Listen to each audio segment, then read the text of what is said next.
ReeferGil here. In this video I'll be showing you guys some bubble algae that I picked up on a piece of frag from my local fish store. I removed the two zoos that have the bubble algae on them from the main display tank and placed them into my quarantine tank. The reason I was able to do this is because I've never medicated this quarantine tank yet.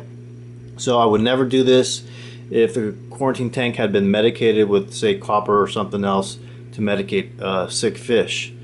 However, I wanted to take it out because I don't want this stuff spreading throughout my display tank. So I'll go ahead and show you guys how I'm going to remove it. There are several different methods. You can use green emerald crabs. You can remove it manually, and there's a couple other ways you can do this. I've chosen to remove it manually in this quarantine tank. So what I'll be doing is cutting off the bubble algae and siphoning it out into a container, and I'll show you what the bubble algae looks like. Alright, these are the two pieces of Zoanthid frags that I purchased from my local fish store. The bubble algae is just what it sounds like. It's a piece of green bubble that's growing right where my tip of my finger is, right at the bottom of the coral base right there. And then the other one is much smaller. I'm having difficult seeing it with the camera, but it's right at the tip of my finger there. It's a really small piece of bubble.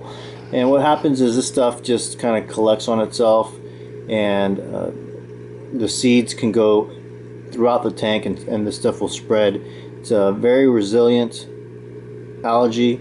You can do 3 days of darkness and it'll still stay there. It'll come back. So we have to manually remove it, is the option I'm taking anyway. So I've been tested a couple times already. Small tests, but tests nonetheless. I've combated aptasia and now bubble algae all within about a week's time. So it's important, if you're new to this hobby, to do the research on the most common types of pests that come as hitchhikers on your coral or your rock, so that you can be familiar with what's bad and what's good, and then do the research on how to get rid of these pests before it gets out of control in your system.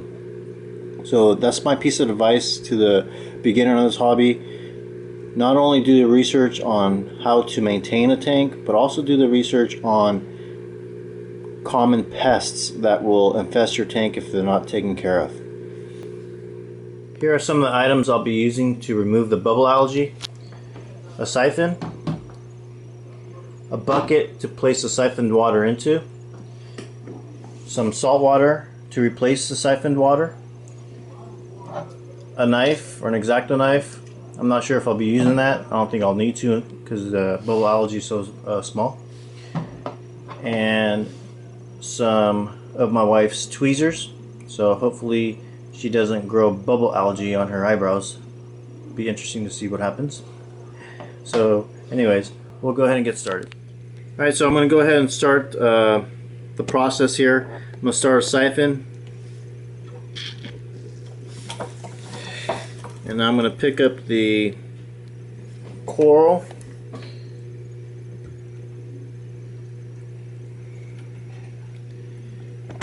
Focus on the bubble algae here.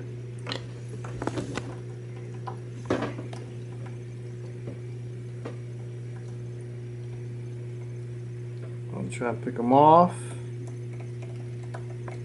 And just siphon them out. Siphon them out, and just give it a little scrape around here to make sure we got the quote unquote roots out. So we got him off. Again, try to get the harder to reach one.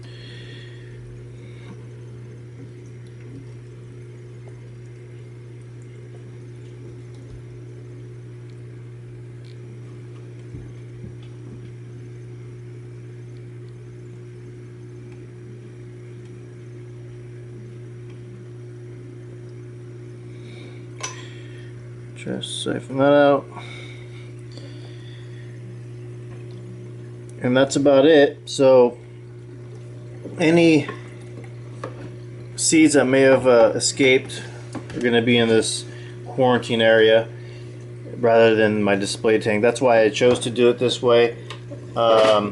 Many of the times we're going to find bubble algae on rocks that we won't be able to remove from the tank because it would require dismantling the whole aquascape. So the majority of the times we're going to be doing this in our display tank. I was fortunate enough to have a wife who has an eagle eye that pointed it out to me. She's been watching videos with me and has seen what to watch out for and stuff like that. So she pointed out the bubble algae. We were able to take the frags out and simply remove the bubble algae in the quarantine tank. So I'll be placing these back into the display tank and being watchful for any additional bubble algae and then treating it as it appears. That'll conclude this video. Thanks for watching. Feel free to leave any comments and subscribe. Thanks.